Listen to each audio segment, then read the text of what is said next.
അറിയാം, നിന്റെ മനസ്സ് അച്ഛനോളം നന്നായി വേറെ ആർക്ക് കാണാൻ കഴിയും? നിന്റെ ജീവിതത്തിലെ കൂട്ട് നഷ്ടപ്പെട്ടു നിനക്ക്.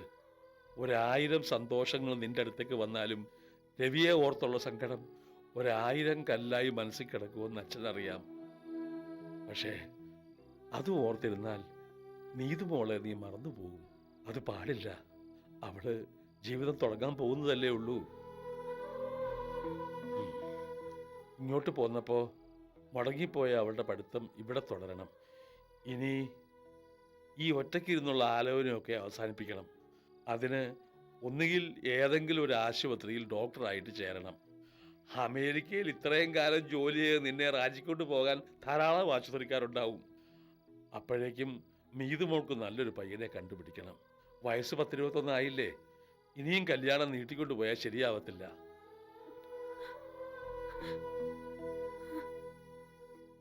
നാളെ രാവിലെ തന്നെ ഈ ഒരു കാര്യത്തിന് ഇറങ്ങാൻ പോവാ ഞാൻ. നല്ല അസലൊരു പയ്യനെ കണ്ടുപിടിക്കണം. ആ. അച്ഛാ, ഏ? ഏ? എന്താ മോളെ? ഏ? മോളെ? ഏ? ആ. എന്താ? യേശു, യേശു, മോളെ. അയ്യോ, എന്റെ ദൈവമേ, എന്റെ കുഞ്ഞിനെന്താ ഏയ്, പറ്റി? അയ്യോ, ഒന്നും മിണ്ടാതിരിക്കൂ. കുറച്ച് വെള്ളം എടുത്തോട്ട് വരൂ. അയ്യോ, മുതലാളി, എന്റെ കുഞ്ഞിനെ. അയ്യോ. പോയി കുറച്ച് വെള്ളം എടുത്തോണ്ടോ. അയ്യോ. ആ, കേശു, ആ രാഘവൻ ഡോക്ടറെ ഒന്ന് വിളിക്കുക. ശരി മുതലാളി. മോളെ.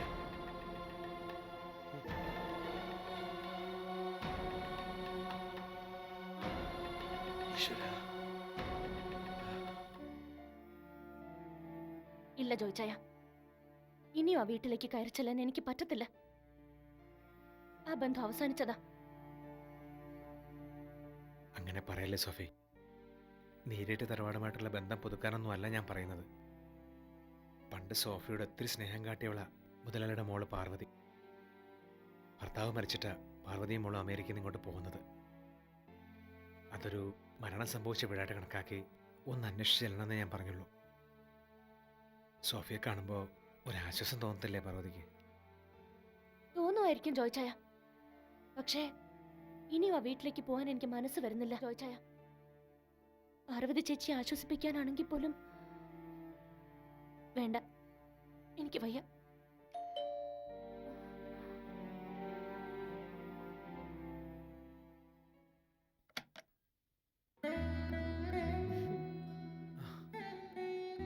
മോളോ? അകത്തേക്ക് വാ. വാ.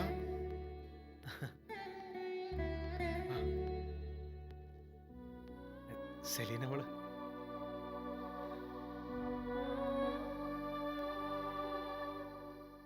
ഞാൻ മമ്മിയെ കാണാനാ വന്നത്. മമ്മിയോ? അതാരാ? ഇവിടെ അങ്ങനെ ഒരാളില്ല. എന്നാ സോഫി ഇങ്ങനെയൊക്കെ പറയുന്നേ? ഒന്നുമില്ലേലും വീട്ടിൽ കയറി വന്നതല്ലേ മോള്? എന്റെ മമ്മി എനിക്കെന്നും മമ്മി തന്നെ ആയിരിക്കും. മമ്മിക്ക് എന്നെ വേണ്ടായിരിക്കും, പക്ഷേ എനിക്ക് മമ്മിയെ വേണം. ഞാൻ ബോബനെ കല്യാണം കഴിച്ചു. ആരോട് സമ്മതം വാങ്ങിയിട്ടല്ല. തീരുമാനിച്ചു കഴിഞ്ഞ കാര്യത്തിന് സമ്മതം ചോദിക്കുന്നതിൽ അർത്ഥമില്ലല്ലോ. എന്തായാലും ഞാനും ബോബനും ഇപ്പോൾ ഒരുമിച്ച് ജീവിക്കുക. വലിയ പ്രശ്നങ്ങളൊന്നുമില്ല. പക്ഷേ അതിനിടയിലാ ത്രേസ്യാമ്മച്ചി ആക്സിഡന്റ് പറ്റി ഹോസ്പിറ്റലിലാക്കിയത്. അയ്യോ, അതെപ്പോ? ഞങ്ങൾ അറിഞ്ഞില്ലല്ലോ. ഇന്നലെ രാവിലെയാ. സിറ്റി ഹോസ്പിറ്റലുണ്ട്. ത്രേസ്യാമ്മച്ചിക്ക് വേണ്ടി ഒരു സഹായം ചോദിക്കാൻ കൂടിയാ ഇപ്പൊ ഞാൻ വന്നേ. എന്ത് സഹായം? ത്രേസ്യാമ്മച്ചിക്ക് ഏറ്റവും നല്ല ചികിത്സ ഞാൻ കൊടുക്കും. അതെന്റെ കടമയും കൂടിയാ. മമ്മി തന്നെ എത്രയോ തവണ എന്നെ പറഞ്ഞു പഠിപ്പിച്ചിട്ടില്ലേ ത്രേസ്യാമ്മച്ചി എന്റെ പോറ്റമ്മയാണെന്ന്. എന്നാ സഹായം മോളെ നിനക്ക് വേണ്ടത്? ഞങ്ങളെ കൊണ്ട് പറ്റണ കാര്യമാണെങ്കിൽ തീർച്ചയായും ചെയ്യാം. ഒരാഴ്ച കൊണ്ട് ത്രേസ്യാമ്മച്ചി ഹോസ്പിറ്റലിൽ വിടും. തെങ്ങുമുട്ടിന്ന് ഇറക്കി വിട്ട സ്ഥിതിക്ക് ഇനി അങ്ങോട്ട് പോകാൻ പറ്റത്തില്ല. എന്റെ കൂടെ കൊണ്ടുപോകാന്നാ ഞാൻ കരുതിയേ. പക്ഷേ ബോബൻ സമ്മതിക്കുന്നില്ല. അധികം വലിച്ചു നീട്ടണ്ട. കാര്യം എന്താന്ന് വെച്ചാ പറയാം. പണ്ട് നമ്മളെ ഒത്തിരി സഹായിച്ചതല്ലേ ത്രേസ്യാമ്മച്ചി. കുറച്ചു കാലം ഇവിടെ താമസിപ്പിക്കാൻ മേലേ? ഇതാണോ എത്ര വലിയ കാര്യം? ഈ വലിയ വീട്ടില് ഞങ്ങൾ രണ്ടുപേരും കിടന്ന് ശ്വാസം മുട്ടുക. ത്രേസ്യയിടത്തിൽ വന്നാ മിണ്ടാനും പറയാനും ഒരാളൂടെ ആവത്തില്ലയോ? ഇത് ലോഡ്ജ് ഒന്നും അല്ല. ഇവിടെ വേറെ ആരെയും താമസിപ്പിക്കാൻ പറ്റത്തില്ല. പറഞ്ഞത് കേട്ടില്ലേ? ഇത് സത്രം അല്ലാന്ന്. ഇത്രയും നാളും മറ്റുള്ളവർക്ക് വേണ്ടി ജീവിച്ചു. ഇനിയെങ്കിലും എനിക്ക് സ്വസ്ഥത വേണം.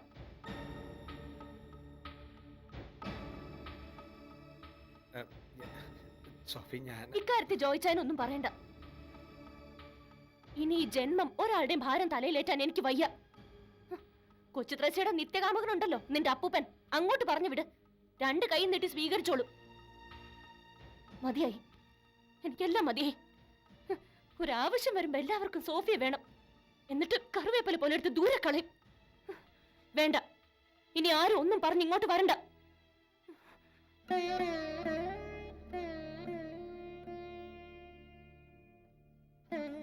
മോളെ,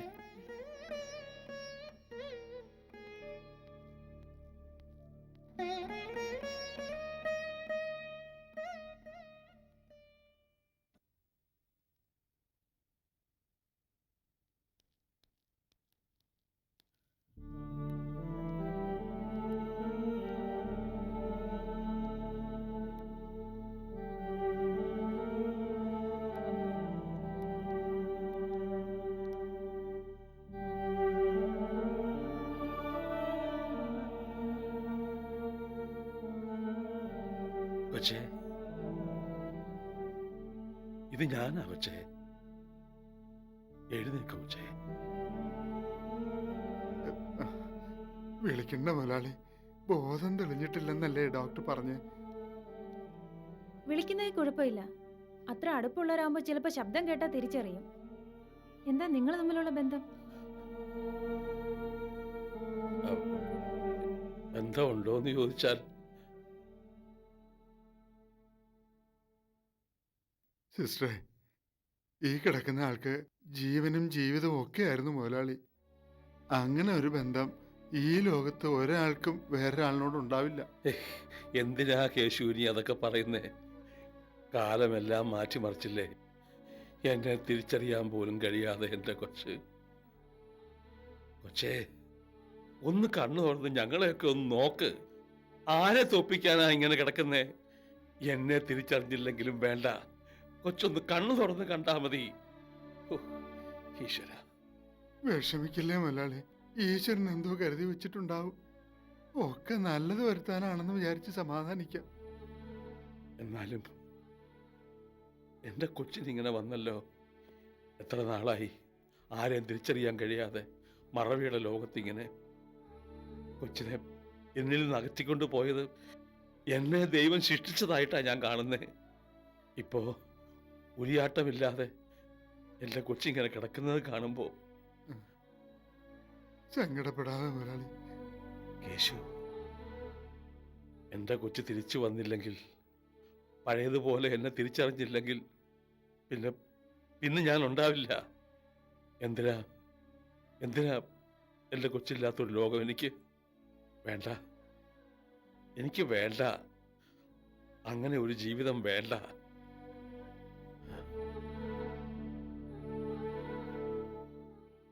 ഹോ, ഇനിയിപ്പോ ആ തള്ളയുടെ കണ്ണു തുറക്കുമെന്ന് എനിക്ക് തോന്നുന്നില്ല. പണ്ടേ ദുർബല, പോരാത്തതിന് ഗർഭിണിയും എന്ന് പറഞ്ഞ കൂട്ട് പണ്ടേ സെമിത്തേരിയിലോട്ട് കാലും നീട്ടി ഇരിക്കായിരുന്നു ത്രേസ്യാമ്മച്ചി. അതിന്റെ കൂട്ടത്തിൽ ഈ ആക്സിഡന്റും. ഇനി നോക്കണ്ട, പോക്ക. ഏത് വണ്ടി അടിച്ചെന്ന് ആരെങ്കിലും കണ്ടോ? എവിടെ? എന്നാലും ആ വണ്ടി ഓടിച്ചവൻ കണ്ണി ചോരയില്ലാത്തൊരു ചെകുത്താനാണെന്നുള്ളത് തീർച്ചയാ. പ്രായം ചെന്ന ഒരു തള്ളയെ ഇടിച്ചിട്ടിട്ട് മിണ്ടാതെ പൊക്കളഞ്ഞില്ലയോ? ആ ചെകുത്താൻ ആരാണെന്ന് ഇച്ഛൻ അറിയത്തില്ലല്ലയോ? എന്നാൽ എനിക്ക് പിടികിട്ടി. സാക്ഷാൽ ഫിലിപ്പോസ്. അയ്യോ, അച്ചായൻ ത്രേസ്യാമ്മച്ചിയെ കൊല്ലാൻ നോക്കുകയോ? പിന്നെ അങ്ങേർക്ക് എവിടെ നിന്നാ ഈ സ്വത്ത് കിട്ടുന്നേ? മാത്യുസ് അച്ചായ, ആ പ്രമാണങ്ങൾ ഇപ്പൊ എവിടെയുണ്ട്? അതിപ്പോ എവിടെ ഉണ്ടെന്ന് ആർക്കും അറിയത്തില്ലല്ലോ. എങ്കിൽ എനിക്കറിയാം. 2ഉം 2ഉം കൂട്ടിയാൽ ഉത്തരം 4 ആണ് അച്ചായ, അല്ലാതെ 22 അല്ല. പ്രമാണങ്ങൾ ഫിലിപ്പോസിന്റെ കയ്യിൽ എത്തിക്കഴിഞ്ഞു. മാത്രമല്ല, അത് സ്വന്തമാക്കാനുള്ള എന്തോ ഒരു സൂത്രവും അയാൾ ഒപ്പിച്ചു വെച്ചിട്ടുണ്ട്. അങ്ങനെ വരുമ്പോ ത്രേസ്യാമ്മച്ചിയുടെ ആവശ്യം എന്താ പിന്നെ? ഇല്ലാതാക്കാൻ ഏറ്റവും എളുപ്പമുള്ള മാർഗം പിന്നെന്താ? ആക്സിഡന്റ്. അത് അയാൾ ഉണ്ടാക്കി. പക്ഷേ ത്രേസ്യാമ്മച്ചി മരിച്ചില്ല. മരിച്ചതുപോലെ ജീവനും കൊണ്ട് കിടക്കുന്നു. എന്റെ കർത്താവേ, ഇതൊക്കെ നേരാണെങ്കിൽ ആൻഡ്രൂസിനെ കൂട്ട് പീലിപ്പോസ് അച്ചായനെയും സാത്താൻ ബാധിച്ചിരിക്കുമല്ലോ. എല്ലാരും ആ വലിയ വീട്ടിൽ നിന്ന് പുകച്ച് പുറത്ത് ചാടിച്ചിട്ട് അച്ചായൻ ഇപ്പൊ ഒറ്റയ്ക്കാ താമസം, ജോലിക്കാർ പോലും ഇല്ല. അപ്പോ അന്നമ്മ ചേർത്തി? അയ്യോ, അത് ഞാൻ പറഞ്ഞില്ല അല്ലയോ. ഇതിനിടയിൽ ഞാൻ അതങ്ങ് വിട്ടുപോയി. അന്നാമ്മ ചേട്ടത്തി ഇപ്പൊ ബോബന്റെ വീട്ടിലാ ഉള്ളത്. അങ്ങേര് തല്ലിയെന്നോ കൊല്ലുമെന്നോ ഒക്കെ പറയണ കേട്ടു. ഒരു കുറിപ്പ് എഴുതി വെച്ചേച്ച് രാഖി രാമാനെ ഇറങ്ങി പോയത്രേ.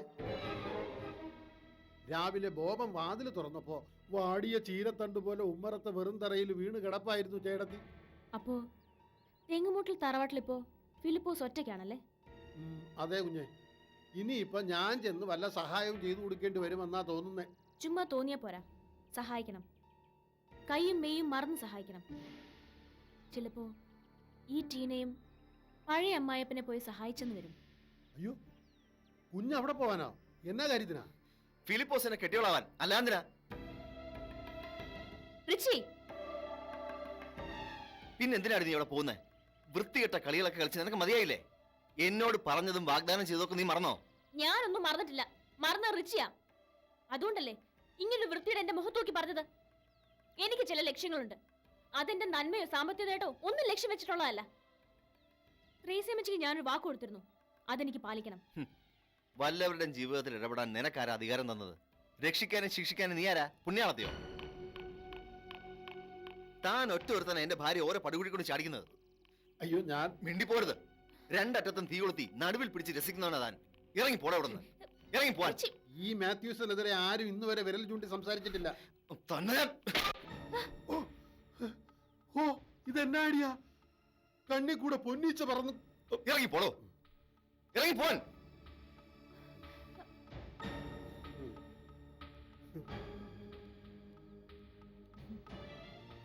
റിച്ചി, നീ ഇപ്പോഴൊരാണായത്.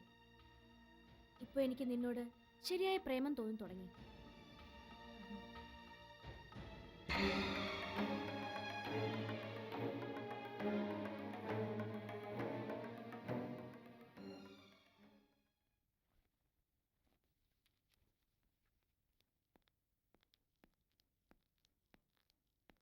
പിന്നെ ഉണർന്നോ?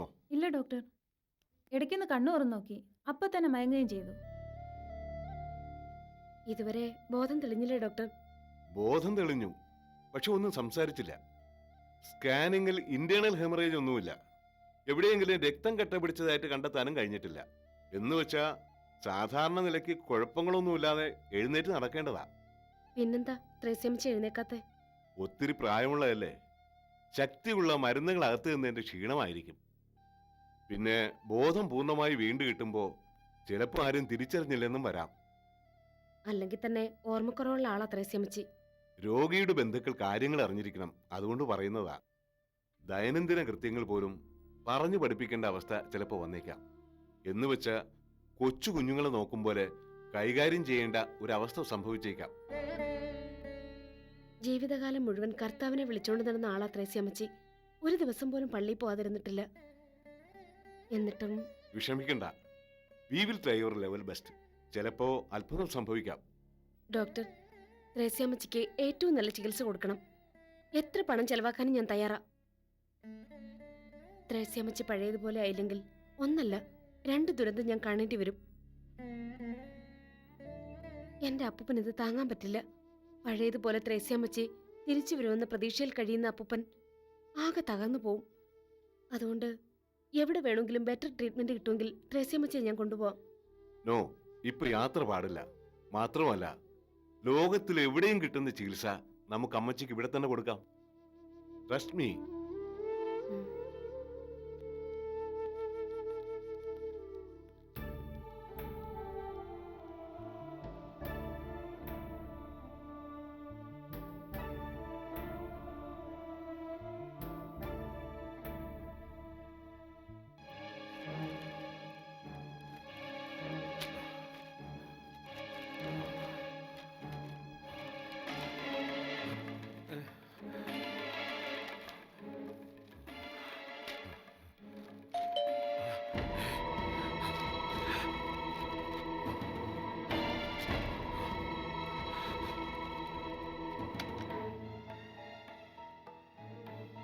അച്ചായോ ഇവിടെ ആരും ഇല്ലയോ? അച്ചായോ ഇത് ഞാനാ മാത്യൂസേ. താൻ പോ, നമുക്ക് പിന്നെ കാണാം. തിരക്കാന്നോ? ആന്ന് നാളെ കാണാം, അല്ലെങ്കിൽ വേണ്ട, ഒരു മാസം കഴിഞ്ഞ് കാണാം. അല്ലേ ഇതെന്നാ വർത്താനാ? അതെ തിരക്കാന്നേ ഞാൻ ഇവിടെ ഇരുന്നേക്കാം. എനിക്കിപ്പോ ഓടിപ്പോയേച്ച് ഒരു പണിയുമില്ല. ഇവിടെ ആവുമ്പോ അച്ചായനോട് വല്ലതൊക്കെ മിണ്ടിയും പറഞ്ഞുമൊക്കെ ഇരിക്കാന്നേ. എന്നതാ താനിപ്പോ എന്നത്തിനാണോ ഇങ്ങോട്ട് വന്നേ? അല്ലേ അച്ചായൻ ഇത് എന്നാ പണിയാ കാണിച്ചേ? എല്ലാരെയും വീട്ടിൽ നിന്ന് ഇറക്കി വിട്ടേച്ച് ഒറ്റയ്ക്ക് കഴിയാനാന്നോ തീരുമാനം? അതെ അകത്ത് ആരെങ്കിലും ഉണ്ടോ? ഇല്ല, ഒന്നുമില്ല. ഉണ്ടേലും ഈ മാത്യൂസ് അതൊന്നും ആരോടും പറയാൻ പോണില്ല. ഒറ്റയ്ക്ക് താമസിക്കുന്ന ആണുങ്ങളാവുമ്പോ ഇതൊക്കെ പതിവല്ലയോ? അല്ല ചായ ഭക്ഷണ കാര്യങ്ങളൊക്കെ എങ്ങനാ? താൻ പോ, നമുക്ക് പിന്നെ കാണാം, എനിക്കിത്ര ജോലിയുണ്ട്. ഇതെന്നാ പൂല ചായ? എന്റെ അടുത്താണോ അച്ചായൻ ഇങ്ങനെ ഒളിച്ചു കളിക്കുന്നേ? അകത്ത് ആരാന്ന് ഞാനൊന്ന് നോക്കട്ടെ.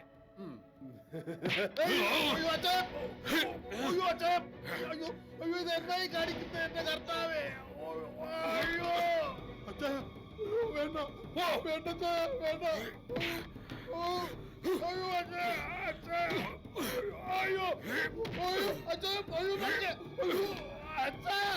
കൊല്ലും ഞാൻ, എന്റെ സ്വത്തുക്കൾ തട്ടിയെടുക്കാൻ വന്ന കൊല്ലും ഞാൻ.